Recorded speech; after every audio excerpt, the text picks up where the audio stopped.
Nick, obviously we got the updates on Joe Paul this morning. I guess it's what are the next steps for both those guys as you guys move forward? I mean, pretty much the way they're laid out. Like again, they're evaluating them here as we go. Just as soon as we can get them out there and get them scrimmaging, get them ramped up, or get them in the action. Joel has continued to be able to do this, expecting the same thing. Everything he's been able to do except for scrimmaging so far. Yes. Nick, I know Joel was talking about ramp up, but was there like any setback that he had with the Olympics that he was able to come back and now all of a sudden he's ramping up? There's been no setbacks. No, we've again he's really active. He's lost some weight. He's out on the court, etc. Just kind of sticking with our plan of making sure we're getting him in a really good place before we get him playing live. Is there a concern with, the Eastern Conference is stacked. You have guys right now. Joel already said he doesn't want to play back-to-back. He's missing 15 games. You're taking it lightly with PG as well. Is there any concern that you guys aren't going to have enough continuity by the time the postseason comes around, or you may not be in the seed that you would prefer heading into the playoffs? Not yet. No, not yet. I mean, listen, I think that we're being really smart and sticking to the plan with Joel. PG obviously wasn't, him not playing was certainly not part of the plan, right? He had a injury in a game, so we're managing that now. Absolutely respect how good both conferences are. East is really deep, West is really good. I mean, going out there and winning ball games is going to be a challenge, not only for us but for everyone every night. But we got some depth and we got some experience and we got some good players. We're going to go out there and see what we look like.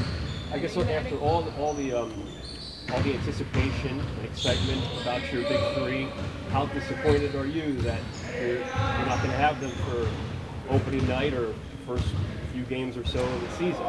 Well, I don't think I'm disappointed. I think I'm really excited about what the guys that are going to be out there tomorrow can do, and how much better it can make them, and we're excited to play for real. I think it's really hard to tell what you are and what you're doing, what you look like, until we get into a real meaningful game. So I'm super excited about that, because that's when kind of the process starts for us as a coaching staff. Is now we got to start making the moves that max out the team we have out there on the floor.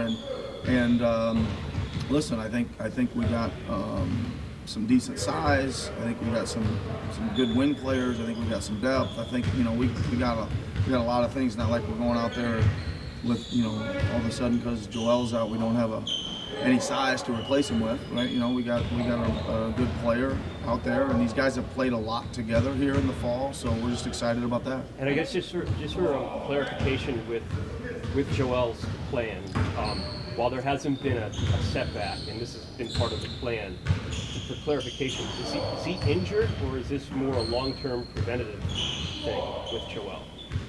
This is getting him to where he needs to be to get him on the court.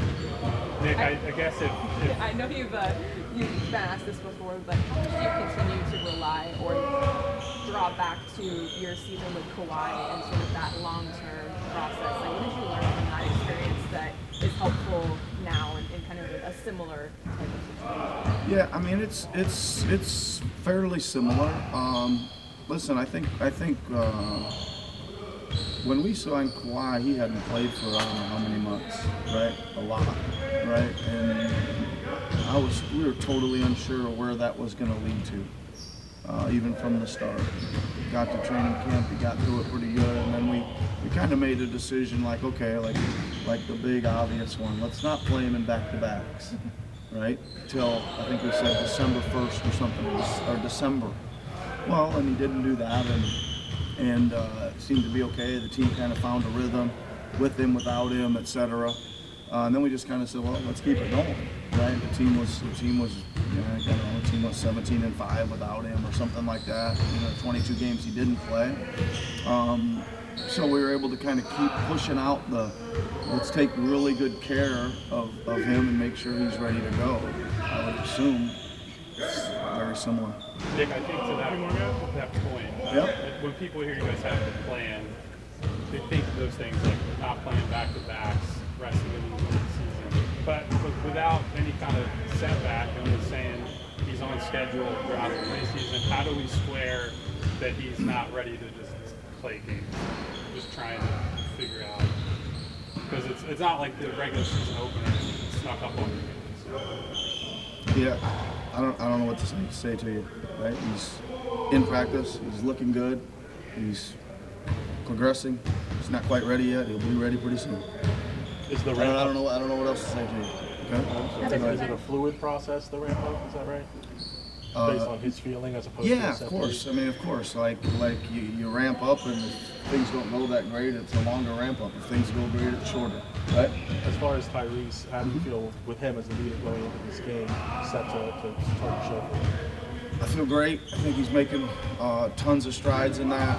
He's really put an emphasis on that. He's probably put too much of an emphasis on it for me preseason. He hasn't taken enough cracks out there offensively, etc. You guys know I keep pushing him to do that. So, but he's progressing on that part of it. I think he's really learning a lot from some of the veterans we have here. I think he's had an amazing summer and a really good fall here and all that kind of stuff. So I'm excited to see what kind of season he's going to have. Yep. With lineups and rotation early in the season, Yep. how much of that's going to be matchup based and how much is going to be wanting to build chemistry? Well, I think we get to the point now where the job is to win the game at hand, right? So I think matchups really matter, right? I think it really matters. What are you facing? What kind of size do you need out there? What kind of shooting do you need out there? What kind of game plan can get executed? All that kind of stuff. So mostly try to figure out a way to scratch out a win, and then keep adjusting from there. Yep. Nick, I know hindsight's 20/20. Yep. Is there anybody who says maybe he shouldn't have played in the Olympics? I don't know about that, but I'm happy that he did. Right. I think it was great for him. Personally, professionally, I think he's obviously was a huge part of their gold medal. I don't have any hindsight regrets, even though they're 20/20. All right, see you, Rich. Thanks a lot.